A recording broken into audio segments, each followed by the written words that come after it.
guys, how you going? Hope you're all doing very well. This evening I'm going to be doing yet another movie review, so hopefully you find this one interesting. This movie is a horror film from the UK, English language, released in the year 2016, directed by Dan Pringle, and this film is called K-Shop. So K-Shop is set in London. You've got a man of Middle Eastern descent who is studying in university, but he's also juggling his studies with looking after his father's kebab shop while he's in hospital. So the father has had a stroke, and he's actually in a bad way, so the son says, look, until you get back on your feet, I'm going to look after the kebab shop, I'm going to take a break from studies. And so pretty soon we get that knowledge that the connection between father and son is very strong. And so this is what the main character does. Every Friday and Saturday night he has to contend with a lot of drunk youth who are basically running rampage in the streets. And so it's a very harsh lifestyle, but this is the lifestyle of the modern era. So when the father is well enough to actually come back into the shop, one evening he has an altercation with some youth that results in him falling over, knocking his head on the ground and dying as a result. So the main character is devastated upon the news that the police say they can't really do anything because there's no CCTV and there's no witnesses, and so they can't do anything about that. So this really angers the main character, and he takes it upon himself to clean up the streets of this filth on Friday and Saturday nights by doing something that is very grisly, that is connected with the recipe of his very tasty kebabs. And so what that recipe is, and whether or not this youth of today are actually going to get out of this ordeal, is something you're going to have to find out for yourself, because that's as far as I'm going with my synopsis. Now my thoughts on K-Shop.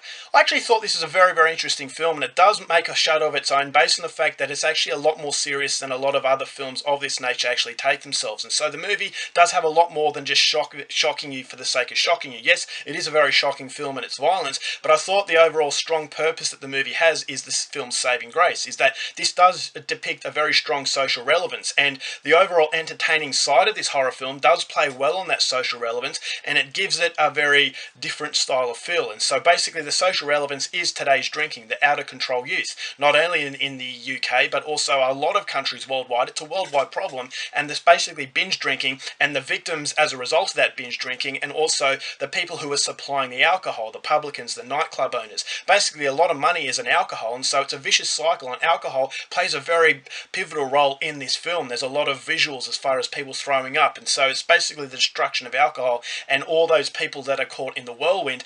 But on the other hand, you've got a movie about a cautionary tale about be careful what you eat, and basically the ingredients of what tastes so good, is it really what you think? And so it is a cautionary tale in that regard. But when they both come together, I thought it was actually really well played, is that okay, this kebab shop owner is fighting this very serious social relevance in a way where it's very entertaining, so it never really takes itself seriously, and I think the two play off each other very well for the style of horror film that it is. So it wants to be an entertaining horror film, but it has that strong purpose that actually makes it a little bit more different than a movie that's there just to shock an audience and to be a lazy horror film. And so laziness is certainly not a word I would use to sum up K-Shop, which is the reason why I'd say definitely go out there and see this movie at least once. So it's a very dirty kind of feel that the film has. It's a very quirky atmosphere. It's a very neon light atmosphere, so it captures the nightlife of London very well. I thought it was a very seedy, very gritty, and it has some dark moments of dark humour, and so that's something I really liked about it as well. And so the practical effects and the gore were absolutely fantastic, some very cringeworthy and disgusting moments,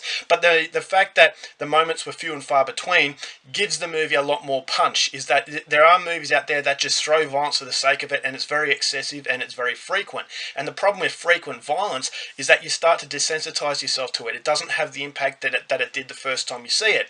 And so if you have violence that is spaced out, it hits you a lot harder because you're not really expecting it. And that's exactly what Dan Pringle does very well in K-Shop, is that when something horrible happens, it takes you by surprise because we're not basically getting used to it. And so that's something I really liked. I thought that was used very intelligently. And so the whole film, I thought that the overall acting performances, for what the actors actually had to play with, I thought they do a reasonable job. But there are problems to the acting that I have with the film that I'll go into a little bit later.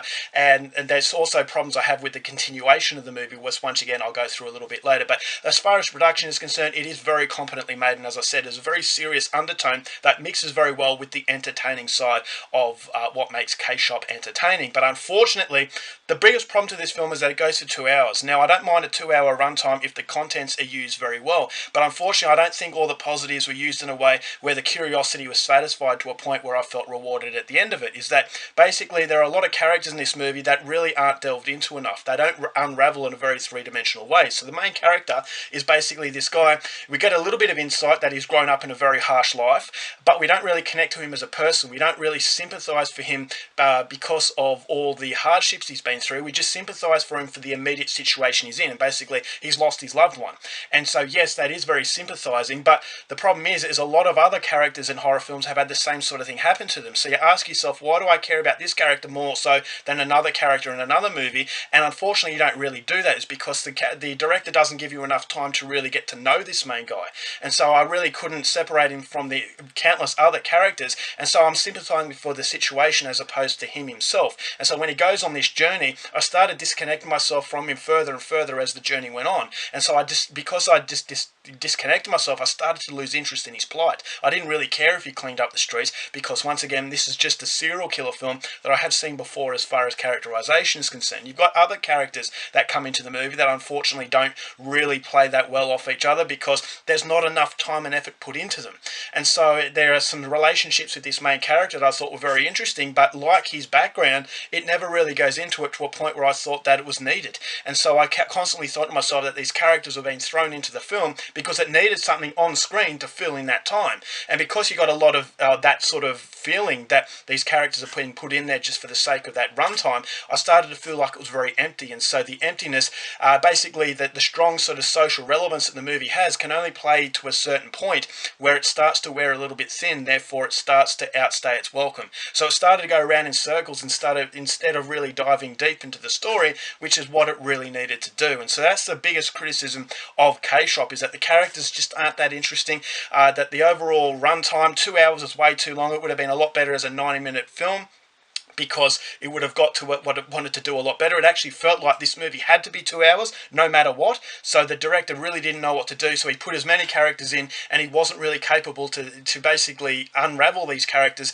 to actually make it a very fluent 2-hour runtime. So handled by better execution, I thought it would have been a lot better. But having said that, as I said, the social relevance playing off the entertainment was actually really well done. There are some moments that I thought were actually quite decent, so for that I would go out there and say go out there and see K-Shop at least once. But as far as serial killer films are concerned, the interest is not really capitalised to make it a movie that's really going to be that memorable. So that was the biggest disappointment with the movie. But having said that, it's certainly not the worst film going out there. So overall, for K-Shop, going to give this one 2.5 stars. I still thought it had its moments to warrant it at least a viewing. Alright guys, that's it for my review. Hope you enjoyed it. Till next time, keep watching movies, and I'll see you later.